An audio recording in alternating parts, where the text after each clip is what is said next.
നമസ്കാരം. 36,000 അടി ഉയരത്തിൽ പറക്കുന്ന ഒരു വിമാനത്തിന്റെ കോക്ക്പിറ്റിലെ വിൻഡ് സ്ക്രീൻ തകർന്നു വീണാൽ എന്ത് സംഭവിക്കും? നമുക്ക് സങ്കല്പിക്കാവുന്നതേ ഉള്ളൂ. വിമാനം വലിയൊരു അപകടത്തിൽപ്പെടാനുള്ള എല്ലാ സാധ്യതയും തള്ളിക്കളയാൻ കഴിയുകയില്ല. കാരണം നമുക്കറിയാം, പൊട്ടിയ ചില്ലുകളിലൂടെ വായു ശക്തമായ തോതിൽ അകത്തേക്ക് കയറുകയും വിമാനം വലിയ അപകടത്തിൽപ്പെടുകയും ചെയ്യാനാണ് സാധ്യത. ഏതായാലും കഴിഞ്ഞ ദിവസം അമേരിക്കയിലെ യുണൈറ്റഡ് എയർലൈൻസിന്റെ ഒരു വിമാനം ഇത്തരത്തിലുള്ള ഒരു വലിയ അപകടത്തിൽ നിന്ന് കഷ്ടിച്ചാണ് രക്ഷപ്പെട്ടത്. വിമാനം പറക്കുന്ന വേളയിലാണ് എന്തോ ഒരു വസ്തു വന്ന് വളരെ ശക്തിയായി വിമാനത്തിന്റെ വിൻഷീൽഡിൽ ഇടിച്ചതായി ജീവനക്കാർക്ക് മനസ്സിലായത്. വിമാനത്തിലെ പൈലറ്റിന്റെ കൈക്ക് ഈ ചില്ല് തകർന്ന് വീണ് പരിക്കേറ്റതായും റിപ്പോർട്ടുകൾ പറയുന്നുണ്ട്. ഏതായാലും ഈ വിമാനം അടിയന്തരമായി തന്നെ അടുത്തുള്ള ഒരു വിമാനത്താവളത്തിൽ, സാൾട്ട് ലേക്ക് സിറ്റിയിലെ വിമാനത്താവളത്തിൽ നിലത്തിറക്കുകയായിരുന്നു. കൊളറാഡോയിലെ ഡെൻവറിൽ നിന്ന് പറന്നുയർന്ന് കാലിഫോർണിയയിലെ ലോസ് ആഞ്ചലസിലേക്ക് പോവുകയായിരുന്നു വിമാനം. ഏതായാലും ഈ സംഭവത്തോടുകൂടി വിമാനത്തിലെ ജീവനക്കാരും യാത്രക്കാരും എല്ലാം ആകെ പരിഭ്രാന്തരാവുകയായിരുന്നു. വിമാനത്തിൽ നിറയെ യാത്രക്കാരും ഉണ്ടായിരുന്നു. ഏതായാലും പൈലറ്റ് അദ്ദേഹത്തിൻ്റെ ആ ഒരു ധൈര്യം കൈവിടാതെ അടിയന്തരമായി തന്നെ അടുത്തുള്ള വിമാനത്താവളം ഏതാണ് എന്ന് തിരക്കുകയും അങ്ങനെ സാൾട്ട് ലേക്ക് സിറ്റിയിലെ വിമാനത്താവളത്തിൽ ഇത് അടിയന്തരമായി നിലത്തിറക്കുകയും ചെയ്തു. യാത്രക്കാരെ പിന്നീട് മറ്റൊരു വിമാനത്തിൽ കയറ്റിവിട്ടിരുന്നു.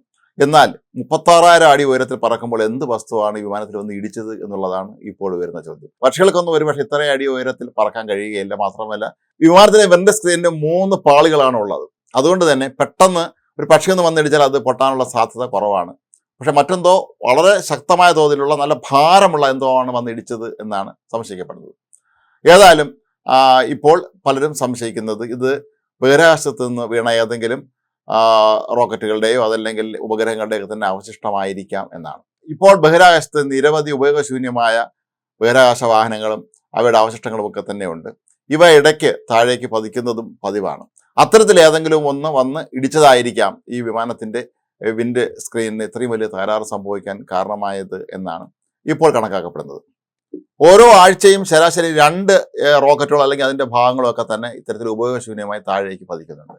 ഇങ്ങനെ നോക്കുമ്പോൾ ഒരു വർഷം തന്നെ ഏതാണ്ട് 100ഓളം തവണ ഇത്തരത്തിൽ വലിയ ഖനമുള്ള വസ്തുക്കൾ ഭൂമിയിലേക്ക് പതിക്കുന്നത് പതിവാണ്. പക്ഷെ എങ്ങനെയാണ് ഇത് കൃത്യമായി വന്ന് ഈ വിമാനത്തിൻ്റെ ചില്ലിൽ ഇടിച്ചു കയറിയത് എന്നുള്ള കാര്യം ഒന്നുകൂടി അന്വേഷിക്കേണ്ടി വരും. അമേരിക്ക ഉൾപ്പെടെയുള്ള രാജ്യങ്ങളിലെ വിവിധ ഭാഗങ്ങളിൽ ഇത്തരത്തിൽ ഈ ബഹിരാകാശത്തു നിന്നുള്ള അവശിഷ്ടങ്ങൾ വീഴുന്നത് പതിവുമാണ്.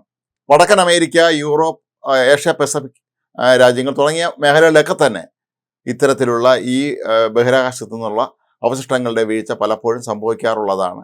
അതുകൊണ്ട് തന്നെ എല്ലാവരും കരുതിയിരിക്കണമെന്ന് നേരത്തെ ഒരു ബ്രിട്ടീഷ് സർവകലാശാലയിലെ ഗവേഷകർ മുന്നറിയിപ്പ് നൽകിയിരുന്നതുമാണ്. പക്ഷേ ഒരു വിമാനം 36,000 അടി ഉയരത്തിൽ പറക്കുമ്പോൾ ഇത്തരത്തിലുള്ള ഒരു സംഭവം ഉണ്ടാവുക എന്ന് പറയുന്നത് ഒരുപക്ഷെ ആദ്യമായിട്ടായിരിക്കാനാണ് സാധ്യത. ഏതായാലും വിമാനത്തിലെ യാത്രക്കാരും ജീവനക്കാരും ഒക്കെ തന്നെ തലനാരിഴയ്ക്കാണ് രക്ഷപ്പെട്ടത് എന്ന് തന്നെ പറയേണ്ടി വരും.